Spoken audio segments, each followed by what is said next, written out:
We're holding back over here in Rabbi Tatz's Sefer in English on free will, and we spoke about last time the words of the Rambam, that the Rambam says basically the following idea, and that is that it is true that Hashem predispositions people in this world and gives them their makeup.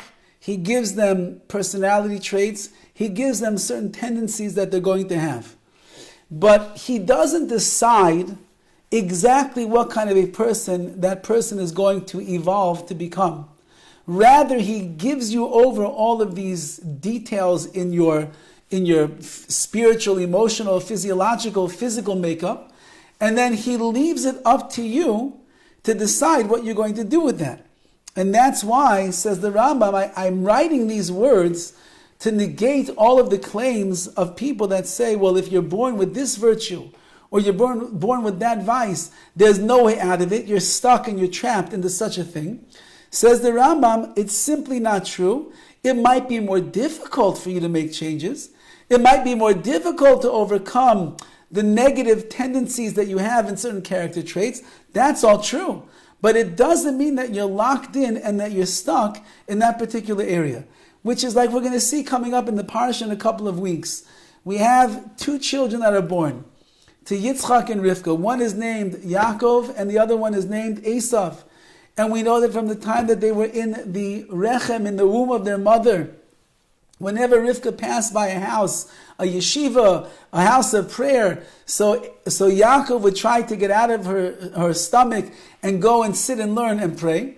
And whenever she would pass by the house of Avodah Zarah, of idol worship and the like, so Eisav would try to break out and try to go into that world of Avodah Zarah, of idol worship and the like. So the Torah tells us that when they were born, Eisav was already hairy, he was red, he was like fully formed. Eisav itself is a language of Asur, that he was like made. He was made as is. And it's very troubling because it sounds like from the Torah that Eisav was made as is and there's nothing that he can do to escape his destiny. And that he was born under the red sign, he was born a hairy man, he was born a wicked person, he had all these negative tendencies that were inside of him. He's Eisav, he's made, there's nothing to do. And yet the Torah tells us that that Yitzchak loved Eisav. Doesn't say that he loved Yaakov, we assume that he loved Yaakov. But it says specifically in the Torah that Yitzchak, his father, loved Eisav. Why did he love Eisav so much? The kid was a wicked boy. From a young age, he was doing the wrong things. He was this hairy, bloody, red person who had disregard for the Torah, disregard for the mitzvahs, disregard for many things. He was causing problems already even in utero he was causing problems. So why did Yitzchak love him so much? Because Yitzchak, as we know of all of the forefathers, he is the pillar of what's called avodah.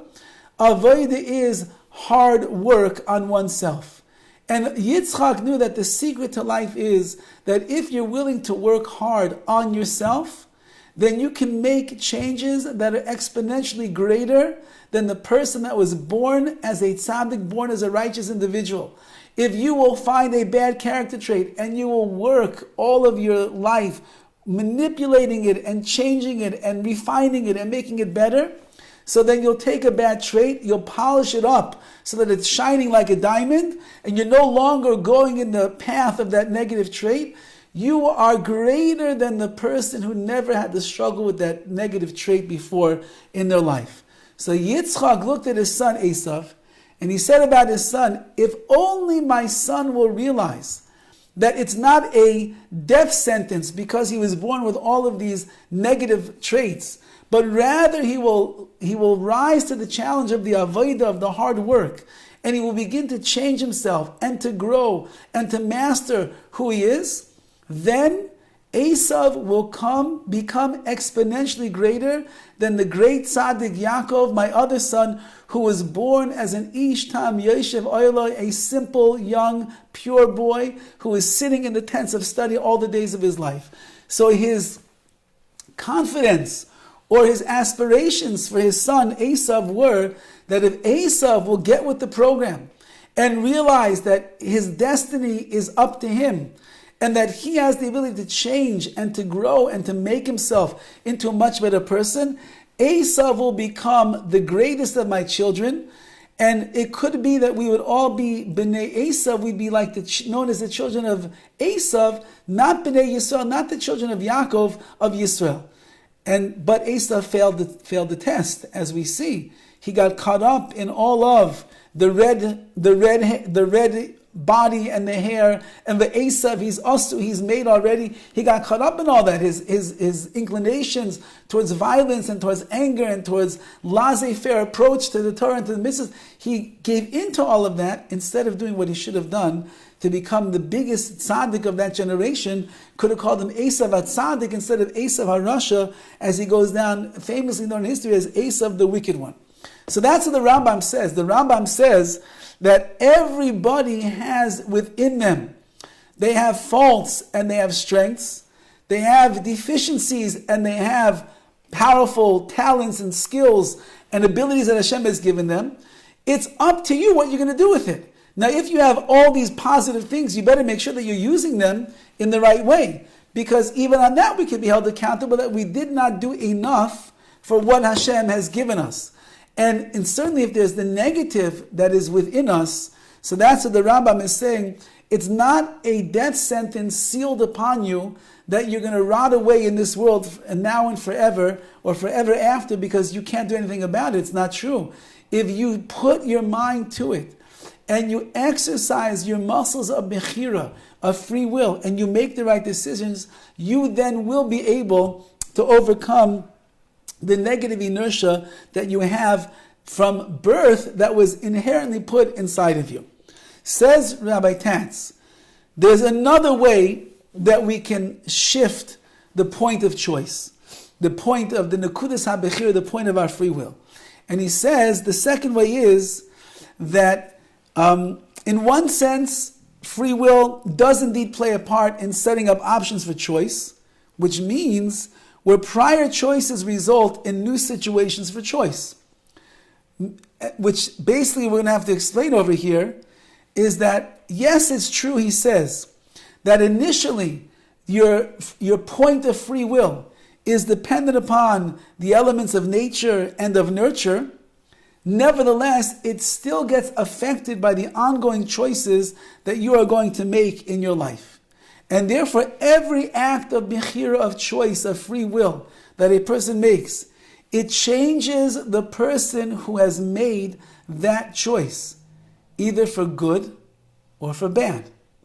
I could choose good things. I could choose to become a better person. I could choose to elevate myself above the things that are holding me down in this world. And every decision that I make, I'm becoming a better person, a stronger person, a wiser person, a more understanding person, a more in tune person with myself.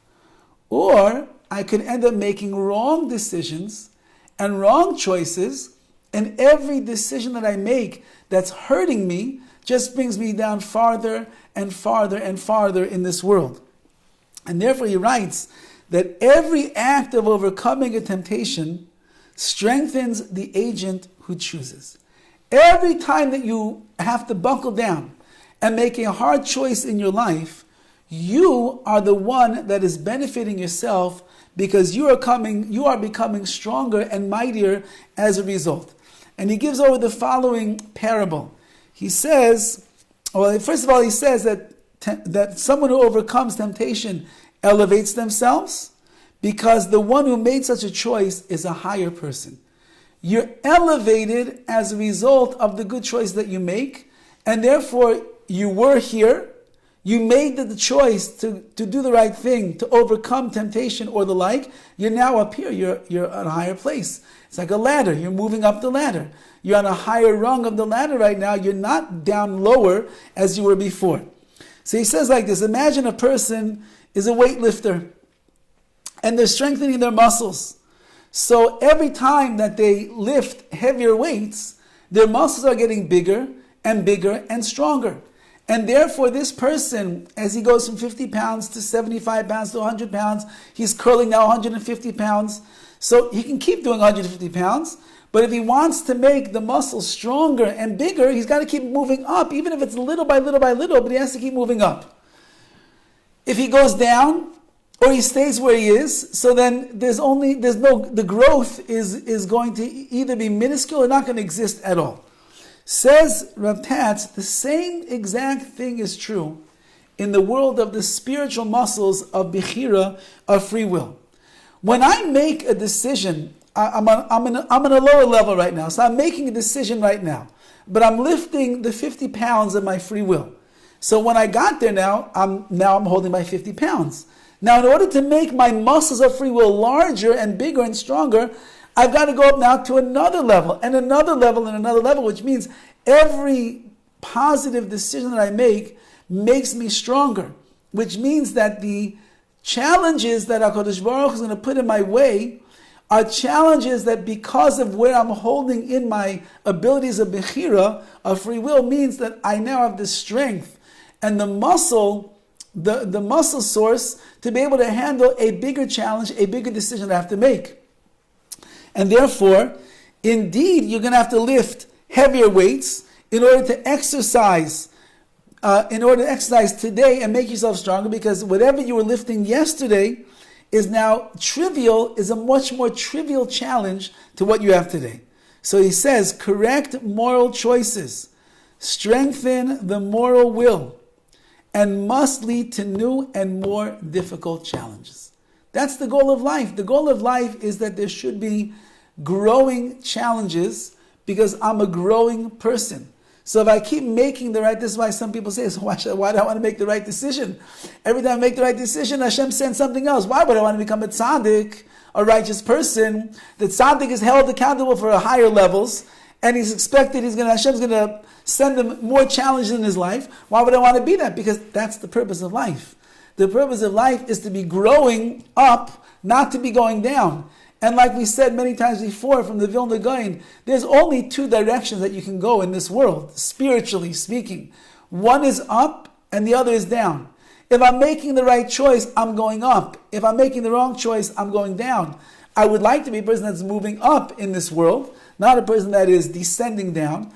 And therefore, every moral choice will strengthen the moral will. That's what Rav Tatz is saying. And it must lead, and it will lead, to new and more difficult challenges that Hashem is going to put your way, because now that you have this muscle base, so therefore you're going to be, or this muscle tone, you'll be able to go to the next level and make your muscles even stronger and even bigger and even better. So that's what we're trying to accomplish. And that's the power of Bechira, of the free will that Hashem has placed into our hands. And with Hashem's help, we'll continue to pump the Bechira iron every single day to make our muscles of free will stronger and stronger, to be able to handle the next amount of weights and challenges that Hashem will send our way. Have a wonderful day, everybody. Great to see you, and hopefully on Monday we'll be back in person. All the best. Thank you, Rabbi. You're welcome.